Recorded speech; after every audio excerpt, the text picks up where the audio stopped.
Bonjour à tous, je m'appelle Blandine Bomichon et aujourd'hui nous allons parler d'un problème qui touche un Français sur deux, la mauvaise haleine. Et nous sommes accompagnés de Sandy Grandjean, nutritionniste, qui va nous donner des solutions. Oui, Madame Bomichon, bonjour. Je suis contente de vous retrouver aujourd'hui pour vous parler de la mauvaise haleine, ce problème qui gangrène notre société, bien entendu. Donc, je suis dans mon cabinet médical situé à Melun. Je propose des consultations. Vous pouvez prendre rendez-vous sur Doctolib. Et je propose également des téléconsultations pour des gens qui sont loin de Paris ou de la région parisienne. Donc, si vous souffrez des problèmes de diabète, d'hypertension, je reçois des personnes malades tant que des personnes pas malades, qui souffrent tout simplement du syndrome métabolique, par exemple d'obésité, ou encore des problèmes d'allergie, etc. Donc, tous les problèmes qui ont trait à l'alimentation. Je suis une spécialiste de l'alimentation et des régimes médicaux de santé, et aussi de la rééducation alimentaire. Donc, aujourd'hui, on va faire un petit débrief par rapport à la mauvaise haleine, qui est un problème aussi de la gastro-entérologie, bien entendu. Donc, Madame Bomichon, l'honneur est pour moi. Si vous souffrez des problèmes de drépanocytose, mucoviscidose, intolérance, maladie cœliaque ou problèmes de cholestérol, bref, toutes les maladies qui affectent l'alimentation, vous pouvez prendre votre rendez-vous sur Doctolib ou encore me rencontrer. Vous pouvez me rencontrer directement dans mon cabinet médical, mais je consulte sur rendez-vous. Vous pouvez également me retrouver dans mes réseaux sociaux, Madame Bomichon, où vous m'avez trouvé, comme sur Instagram ou sur ma page Facebook, Sandy Grandjean, nutritionniste. Oui, sur Doctolib. Oui, sur Doctolib. On me retrouve sur Doctolib, c'est sûr. Ça, vous la trouvez rapidement sur Doctolib, comme je l'ai fait moi-même. Et du coup, maintenant, nous allons parler de la mauvaise haleine, notre problème d'aujourd'hui. Et donc, pendant ces séances, vous avez déjà eu des personnes qui avaient mauvaise haleine sur... Vous avez sûrement eu pendant un vol quelqu'un qui avait l'air très gentil, mais qui avait une mauvaise haleine. Et d'où viennent ces odeurs? Ah oui, pendant que vous le dites, lors de mon dernier vol, je vais vous raconter une anecdote. Lors de mon dernier vol, alors que le vol devait durer 6 heures de temps, alors j'étais auprès d'une personne vachement sympa.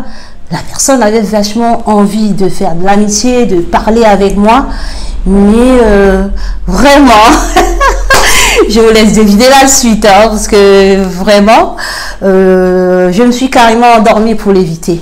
Après, c'est vice-versa, ça pourrait être moi, et puis c'est quand même un sujet assez délicat de dire à une personne, attendez, monsieur ou madame, vous sentez de la bouche, quoi. Donc, ouais, ça, c'est un sujet vachement tabou. Et je vous conseille, soyez honnête. Je pense qu'il faut bien rester honnête envers vos proches dont vous aimez. Donc, imaginez être à la place de son chéri, c'est un véritable handicap social, quoi. Il se peut que, à cause de ça, imaginez vous arrivez à un entretien et vous indisposez. C'est pas votre interlocuteur. Est-ce que la personne aurait envie de vous prendre? Je sais pas. Ça peut être un problème. C'est un problème social, je pense. Oui, en fait, vous me demandez d'où ça vient la mauvaise haleine, mais je pense que le problème, ça vient déjà de la bouche, de l'hygiène bucco-dentaire. Mais aussi, il y a tout un échelonnage. Donc, la mauvaise haleine provient de la bouche et du système digestif en défaillance, ou un signe de problème de santé plus grave, comme par exemple une infection de la gorge, une amygdalite, des problèmes ORL, certains cancers, le syndrome métabolique, dont le diabète, les troubles hormonaux, le reflux gastro-œsophagien. La mauvaise haleine est aussi causée par un dysfonctionnement hormonal. Vous savez, quand vous avez une digestion lente et que la matière fécale se stagne au niveau du côlon, ça peut dégager les odeurs et créer un dysfonctionnement aussi de la flore intestinale.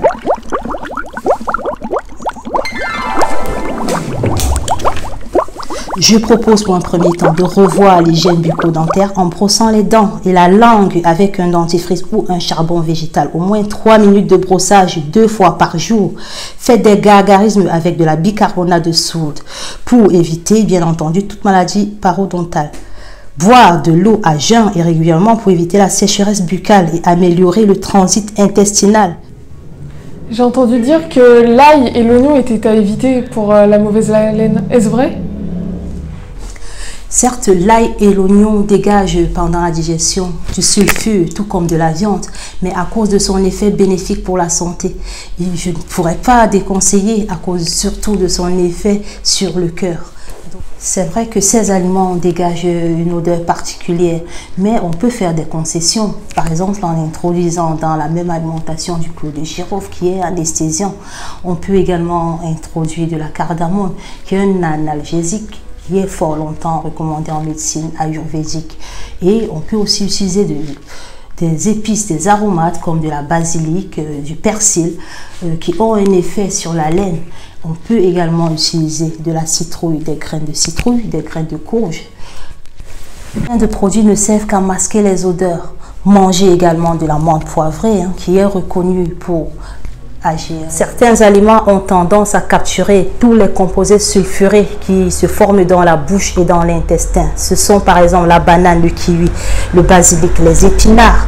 On peut aussi utiliser les graines de courge ou la graine de citrouille qui a été réputée fort longtemps. Vous savez ce qu'on appelle une jus en oufi, qui a été réputée fort longtemps de combattre la gastro-entérite.